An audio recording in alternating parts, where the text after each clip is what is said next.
तैयार हो सुनने के लिए? तैयार हो? फिर जिक्र करेंगे ना इंशाअल्लाह। नहीं, साथ में बोलो जिक्र करेंगे ना इंशाअल्लाह। एक शख्स गुजरे हैं, ये उलमा किराम जानते होंगे, बहुत जबरदस्त, यूं कहो कि डाकू कहो, गैंगस्टर के सरदार कहो, या ये कहो कि आखिरी दर्जे के शराबी, कबाबी, जुआरी, हरामकारी, हरामखोरी, हराम बोली, कोई गुनाह बाकी नहीं। उनका नाम था फुजैल। साथ में बोलो क्या नाम था? फुजैल। फुजैल, सिर्फ इतना याद रखो, क्या नाम था? फुजैल। आखिर में लाम, लाम आखिर में लाम, एल, फुजैल। मेरे प्यारो, वो उनका काम ही क्या था? काफिलों को लूटना। उनकी पूरी एक टीम है, पूरी एक लंबी चौड़ी जमात है, सबका काम है मारना, धारना, फसाद करना, डकैती, चोरी, लूट। और ये सबके सदर, सबके बॉस थे फुजैल। ये कुर्सी पर बैठा करते थे और चारों तरफ अपनी जमात को भेज देते थे, अपनी टीम को भेजते थे। कहते थे हर आने वाले को कत्ल करो, हर आने वाले का माल लूट लो, हर आने वाले को डराओ धमकाओ। आपको मालूम है जब इनकी टीम काम करती थी तो कोई बेचारा परेशान होता तो वो आकर कहता था भाई तुम्हारे बड़े से मुलाकात करा दो, तुम लोग इतना हमको मारते धारते, तुम्हारे बड़े से मुलाकात करा दो। तो टीम वाला क्या कहता? अच्छा है तेरी मेरी मुलाकात हुई, बड़े से मुलाकात करने जाएगा, यानी कौन? फुजैल। मामला वही खत्म हो जाएगा। वो तो सुनने को भी तैयार नहीं होंगे। हम तो कम से कम तेरी बात भी सुनते, वहां तो जाएंगे और सीधे मार धाड़ के सिवा कुछ नहीं होगा। मेरे दोस्तों सोचो कितनी बड़ी हरामकारी, कितनी बड़ी हरामखोरी, कितनी बड़ी हराम बोली, कितने गुनाह। एक राह बोलो, एक राह। हिदायत देने वाला कौन? नहीं, साथ में बोलो ना, हिदायत देने वाला कौन? एक राह। फुजैल बैठे, सारा चोरी का माल रखा हुआ है और नाचने वाली नाच रही है, गाने वाली गा रही है, सारी जमात उनके बैठी है, सबके हाथ में शराब के जाम है। हजरत फुजैल भी बैठे हुए हैं और सबसे बड़े हैं, बड़ी कुर्सी पर बैठे हैं। मालूम नहीं किसने कुरान पाक की एक आयत पढ़ी जो फुजैल के कान में आई। आज काश सुखने वालों के कान में यह आयत आ जाए और मेरे और आपको असर करने वाली बन जाए। बोलो आमीन। कौन सी आयत आई कान में? जो पारा नंबर 27 में आज भी है। बोलो पारा नंबर 27 में आज भी वो कुरान पाक की आयत है। फुजैल देख रहे, गाने वाली गा रही, नाचने वाली नाच रही, बजाने वाले बजा रहे, सारों के हाथ में शराब के जाम है और फुजैल के कान में यह आयत टकराई। कौन सी आयत? अलम यानि लिल्लज़ीना आमनू अन तख़शअ क़ुलूबुहुम लिज़िक्रिल्लाह वमा नज़ल मिनल हक़्क़ वला यकूनू कल्लज़ीना ऊतुल किताब मिन क़ब्ल फ़ताल अलैहिमुल अमद फ़क़सत क़ुलूबुहुम व कसीरुम मिनहुम फ़ासिक़ून। आयत करीमा का बहुत अच्छा तर्जुमा, लेकिन मैं सादे अल्फाज में तर्जुमा करता हूँ। तर्जुमा ये, कब सुधरोगे, कब सही रास्ते पर आओगे? हम सुखने वालों से और मैं अपने आप से कहता हूँ, कारी अहमद अली कब सुधरेगा? नाना बन गए ना, दादा बन गए ना, दाढ़ी के बाद सफेद हो गए ना, सर के बाद सफेद हो गए ना, पाँव में चलने की ताकत नहीं रही ना, लेकिन अभी भी आंखों का गलत इस्तेमाल, अभी भी कान का गलत इस्तेमाल, अभी भी जबान में माँ बहनों की गालियाँ, अभी भी लोगों के हक को दबाना, अभी भी हराम खाना, हजारों की जमीन पर कब्जा करना। ये अल्लाह ऐलान करते कब सुधरोगे? अलम यानी लिल्लज़ीना आमनू अन तख़शअ क़ुलूबुहुम लिज़िक्रिल्लाह। अल्लाह कहते हैं मेरा बंदा, मेरी बंदी, अपनी उम्र को देख, अब तो तेरे दिल को मेरे सामने झुका दे। ये आयत जब फुजैल के कान में टकराई, हाथ में शराब का जाम था, यूं फेंका और कहा अल्लाह मेरा वक्त आ गया, सुधरने का वक्त आ गया, अल्लाह सुधरने का वक्त आ गया। और नाचने वाली को कहा रुक जा, बाहर चली जा, गाने वाली बाहर चली जा, सब गाने बजाने वाले बाहर चले जाओ। सारी जमा हो गई कि हमारे बॉस को क्या हो गया, हमारे सदर को क्या हो गया, हमारे बड़े को क्या हो गया। फुजैल ने यही आयत पढ़कर सुनाई और कहा मैंने इरादा कर लिया, अब मैं तौबा करूंगा, अब मैं तौबा करूंगा। और अपने साथियों को कहा तुम्हें तौबा करना है तो करो, तुम्हारे रास्ते आज से मैं मेरे रास्ते, मैं आज से जहन्नम के रास्ते पर नहीं चलने वाला, मैं जन्नत के रास्ते पर चलने वाला। वो सारे साथियों ने कहा जब हमारे बड़े ने तौबा की है इंशाअल्लाह हम भी तौबा का दरवाजा खटखटाएंगे। बोलो लेकिन तौबा किसको कहते हैं? मुजाहिद साहब, तौबा हमारे यहाँ क्या है मालूम है? उम्रे में जाने का होगा ना, अस्सलाम वालेकुम, मैं उम्रे में जाता हूँ, गलती माफ करना, अस्सलाम वालेकुम। लानत हो ऐसी माफी पर, ये माफी है। उसको कहेंगे तो उम्रे में जाता है, गांव वालों से माफी मांगा, घर घर जाके बोल दिया मेरे को माफ करना। वो जमीन जो दबा के बैठा है तू और तेरा बाप, उसका क्या होगा? अल्लाह, जो कितनों का कर्जा बाकी है उसका क्या होगा?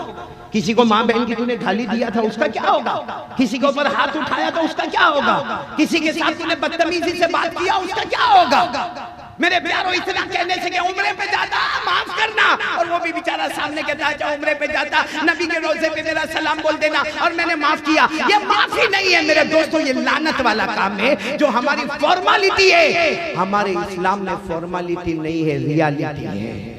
इस्लाम के अंदर हक बात है। देखो हजरत फुजैल ने क्या किया मालूम है? तौबा कर लिया, बोलो तौबा किया। अब जो चाहते वो कर सकते थे। पूरे गांव गांव ऐलान किया कि मेरे पास बहुत जमीन है, मेरे पास जायदाद है, मेरे पास प्रॉपर्टी है, मेरे पास बाग है, मेरे पास खेत है, मेरे पास सोने चांदी के जेवरात है, मेरे पास सोने चांदी का ढेर है। गांव गांव में जाके करिया करिया देहात देहात जाके ऐलान करवाया, जिसका भी फुजैल ने माल लुटाए या मेरे साथियों ने माल लुटाए आए अपना हिसाब ले ले, क्योंकि फुजैल यहाँ हिसाब दे देगा, कयामत में हिसाब देने की ताकत नहीं होगी। सुभान अल्लाह, सुभान अल्लाह। पहले तो लाइन लगने को तैयार नहीं, क्योंकि डर जो बैठा था। फुजैल खुद गए, गांव गांव में जाके कहे आ जाओ ना, एक जगह पर मैंने सारी जमीन के कागजात रख दिए, मेरी सारी प्रॉपर्टी, मेरी सारी जायदाद, मैं आगे चलकर खून पसीने की कमाई कमाऊंगा, इसमें मेरा कुछ भी नहीं है, सब लूट का माल है, सब डकैती का माल है, जिसका जो हक है वो आकर लेकर जाए। अल्लाह का करना भी ऐसा कि सफों की सफे लगी और लोग लेते गए। यहाँ इंसान खत्म हुए, यहाँ सारी जायदाद खत्म हो गई। अब बात खत्म नहीं हुई, इंसान खत्म, जायदाद। आपने 2 रकात नमाज पढ़ी, साथियों को कहा 2 रकात नमाज पढ़ो, अल्लाह का एहसान है, जितना हमने सबका लिया था सबका दे दिया, अब किसी का कुछ बाकी नहीं। और हमारे पास भी कोई पैसा बाकी, अपने साथियों को कहा आज से हम मजदूरी करेंगे, हम खून पसीने की कमाई करेंगे, क्योंकि हमारे नबी सल्लल्लाहु अलैहि वसल्लम को वो बहुत मजदूर पसंद है। हमारे नबी को मजदूर बहुत पसंद है। मालूम है आपको, एक मर्तबा हमारे आका सल्लल्लाहु अलैहि वसल्लम जोहर की नमाज पढ़ने जाते हैं। अजमत मुस्तफा का पहला पॉइंट, हमारे नबी सल्लल्लाहु अलैहि वसल्लम बोलो कौन सी नमाज पढ़ने जा रहे हैं? जोहर की नमाज पढ़। अभी वो वाक्य खत्म नहीं हुआ, फुजैल वाला याद दिलाना, ये दूसरे वाक्य पर आ रहा हूँ। हमारे नबी जोहर की नमाज पढ़ने जा रहे, सामने से एक सहाबी आए, और सहाबी को जब हमारे नबी सल्लल्लाहु अलैहि वसल्लम ने देखा, हमारे नबी ने आवाज़ बुलंद अस्सलामु अलैकुम व रहमतुल्लाहि व बरकातुहू। वो सहाबी वो जंगल में से आए थे, पूरे पसीने में, और पूरे बदन पर पसीना, और चेहरे पर पसीना, और बदन में बदबू, और वो आए और दूर से कहने लगे वालेकुम अस्सलाम व रहमतुल्लाहि व बरकातुहू। हमारे नबी ने यूं हाथ बढ़ाया, क्यों? मुलाकात, मुसाफा। और साहबी करीब आए और क्या कहा? सलाम किया ना आपने? मैंने सलाम का जवाब दे दिया। अल्लाह के रसूल मुलाकात की बात करने का, हमारे नबी ने फरमाया माँ बातों का क्या हो गया तुमको? अरे लोग मेरी मुलाकात के लिए तमन्ना करते हैं। अरे नबी के हाथ नहीं, नबी के कदम, वो मुबारक कदम थे जहां जिब्राइल आके चूमा करते थे। हमारे नबी के तलवे को जिब्राइल चूमा करते थे, जिनके तलवे इतने मुबारक हो गए, कसम परवरदिगारी उनका हाथ कितना मुबारक हो। हमारे नबी ने कहा आओ मुलाकात करो, दूसरी मर्तबा नहीं, अल्लाह मुलाकात नहीं। हमारे नबी ने कहा क्यों मुलाकात नहीं करें? वो सहाबी रोने लगे, रोकर कहने लगे अल्लाह के रसूल जंगल में से आया, पूरे बदन पर पसीना है, पूरे बदन में बदबू है, और ये मेरा हाथ है ना, लकड़ों को काट काट के खुरदुरा हो गया, मेरा हाथ ऐसा सपाट नहीं है। आपका हाथ, हजरत अनस फरमाते मेरे नबी से कोई मुलाकात करता ऐसा लगता जैसे रेशम कपड़े को उसने छू लिया है। हमारे नबी का हाथ ऐसा मुबारक हाथ है, आपका हाथ बहुत मुबारक है। आपके हाथ को जिब्राइल चूमा करते, फरिश्ते आते हैं, मेरा हाथ खुरदुरा है, मेरे बदन पर पसीना है। मेरे प्यारों, वो सहाबी बोल रहे थे, हमारे नबी आगे बढ़ गए, हमारे नबी ने उनको गले लगा लिया, फिर मुसाफा किया और कहा उस जात की कसम जिसके कब्जे में मोहम्मद की जान है, हलाल रोटी के लिए जिसके हाथ मोटे हो गए, हलाल रोटी के लिए जिसके हाथ में खुरदुरा आ गया, समझ लो जहन्नम तो दूर की बात, जहन्नम का धुआं भी उसके करीब नहीं आया। सुभान अल्लाह। नारे तकबीर, नारे तकबीर। उलमाए कराम, अज़मत मुस्तफ़ा कॉन्फ्रेंस। सुभान अल्लाह, सुभान अल्लाह। अल्लाह कबूल फरमाए। मैं फिर वो वाक्य पर आ रहा हूं। हजरत फुजैल ने 2 रकात नमाज पढ़ी नफल, सारे टीम वालों को कहा 2 रकात नमाज पढ़ो, हमारा माल भी खत्म और मांगने वाले भी कंप्लीट हो गए। अल्लाह का करम। अभी तो हजरत फुजैल ने सलाम फेरा होगा, एक यहूदी आया। कौन है? एक यहूदी आकर कहता मैं यहूदी हूँ, मेरा हक बाकी है।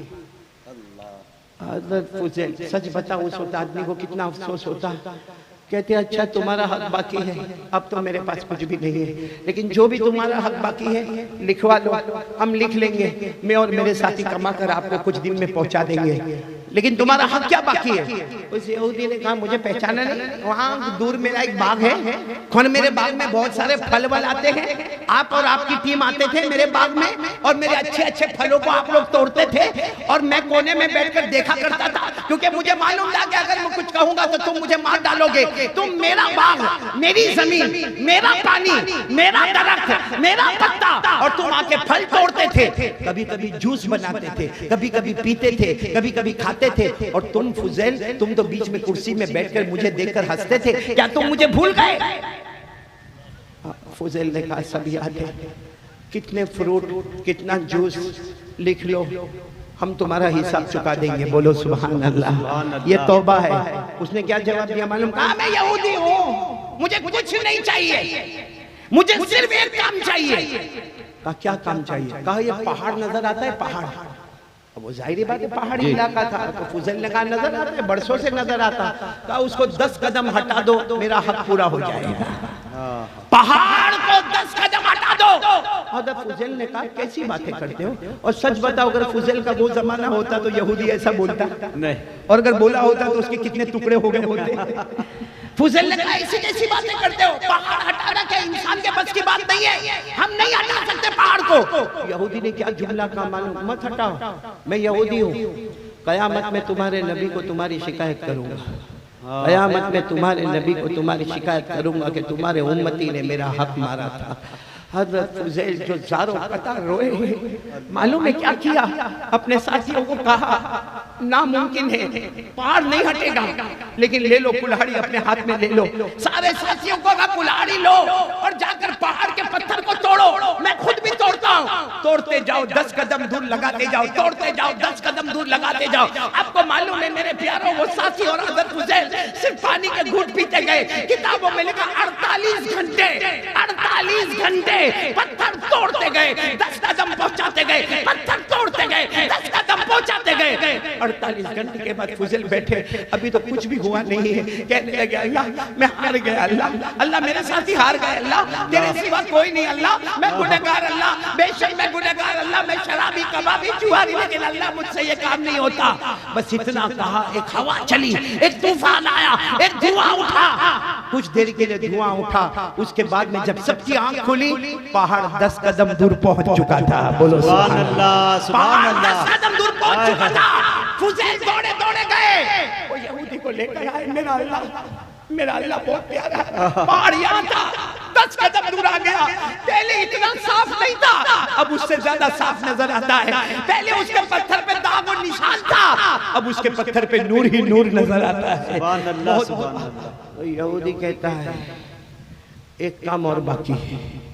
सच बताओ वो जमाना होता तो कहता कि एक काम और बाकी है। फुजैल ने कहा अब तुझे मेरे अल्लाह का वास्ता, अब तो माफ कर दे। कहा नहीं एक काम बाकी है, आपका कोई साथी नहीं आएगा, आप अकेले मेरे घर आओगे, अकेले मेरे घर आओगे। हजरत फुजैल गए, अकेले गए, सामने इतना बड़ा ठेला रखा हुआ था।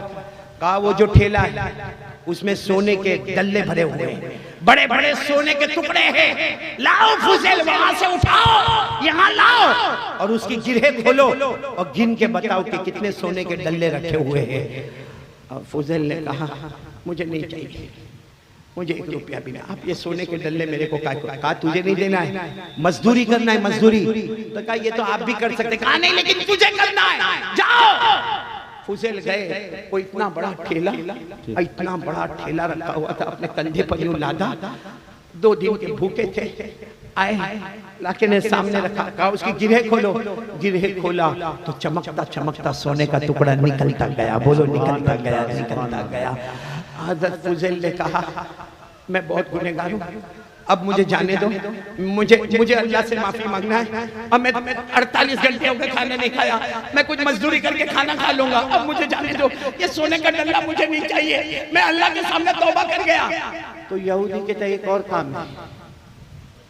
फुजैल ने कहा अब क्या काम है? कहा हाथ बढ़ाओ, ईमान कबूल करना चाहता हूँ। हाथ बढ़ाओ, ईमान कबूल। हज़रत फुजैल खड़े हो गए। 2 दिन हुए तौबा करके, मैं शराबी, मैं कबाबी, मैं जुआरी, मैं हरामखोर, मैं हराम करने वाला, मालूम नहीं मैंने कितने कत्ल किए, मालूम नहीं मैंने कितनों का माल लूटा, तुम मेरे हाथ पर ईमान कबूल करना चाहते हो? नहीं। फुजैल ने कहा कोई मौलाना होंगे, कोई अल्लाह के वली होंगे, इस इलाके में कोई भी अल्लाह का वली होगा, कोई हाफिज, कोई कारी, कोई आलिम, कोई मुफ्ती होगा, उसे बुला ले, 10 मरतबा उसके हाथ पर ईमान कबूल कर ले। उसके हाथ पर ईमान मत कबूल कर जिसको अपने ईमान में खुद शक हो गया है। क्या जुमला कहा। यहूदी कहता ईमान तो तुम्हारे हाथ पर कबूल करो। हज़रत फुजैल ने कहा नहीं, ये नहीं होगा, नहीं होगा तो कयामत में तुम्हारे नबी को फिर शिकायत करूंगा। हज़रत फुजैल ने जब सुना कि फिर नबी की शिकायत की धमकी, यूं हाथ कांपते कांपते बढ़ा दिया, ले रख ले हाथ, इस पर रख ले। उस यहूदी ने हाथ रखा, बुलंद आवाज से कहो, आवाज आई, अशहदु अल्ला इलाहा इल्लल्लाह व अशहदु अन्ना मुहम्मदर रसूलुल्लाह सल्लल्लाहु अलैहि वसल्लम। वो यहूदी भी ज़ारो कतार रोए, हज़रत फुजैल भी ज़ारो कतार रोए। और हज़रत फुजैल कहे हो गया, पहाड़ हिलवा दिया, हो गया, वो बड़ा ठेला मेरे पास खुलवा दिया, ईमान कबूल हो गया, अब तो जाओ। कहता जाओगे, मैं भी तुम्हारे साथ आऊंगा। बोलो सुभान अल्लाह। मैं भी तुम्हारे साथ आऊंगा, लेकिन ये तो पूछो कि मैंने तुम्हारे हाथ पर ईमान क्यों कबूल किया? मेरे को कोई ना कोई आलिम मिल जाता।